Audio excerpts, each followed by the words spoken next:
कहते हैं कि आदमी जहर से नहीं मरता और टेंशन से मर जाता है। एक बार एक राजा अपने राज्य का भ्रमण कर रहा था। हाथी की सवारी थी।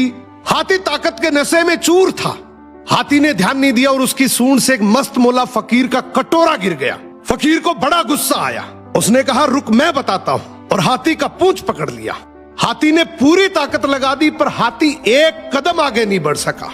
राजा ने पीछे मुड़ के देखा तो फकीर के हाथ में हाथी का पूंछ था। राजा को बड़ा अचंभा हुआ कि एक फकीर में इतनी ताकत। राजा फकीर के पास गया और बोला, आपकी जगह फुटपाथ पे नहीं, आपकी जगह तो राज दरबार में होनी चाहिए।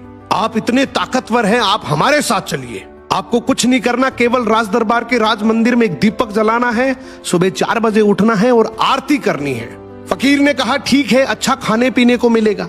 थोड़े दिन बीते कि एक दूसरे राज्य का राजा से मिलने आया।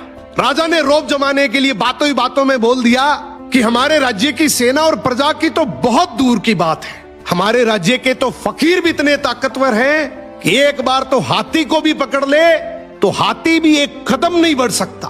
दूसरे राज्य के राजा ने बोला, भी हमें तो दिखाओ तब माने। राजा ने फकीर को बुलाया और कहा, नाक का सवाल है, ध्यान रखना। फकीर ने कहा, ठीक है, हाथी को बुलाओ। फकीर ने हाथी का पूंछ पकड़ा, मगर इस बार पासा पलट चुका था। हाथी फकीर को घसीटते हुए ले गया।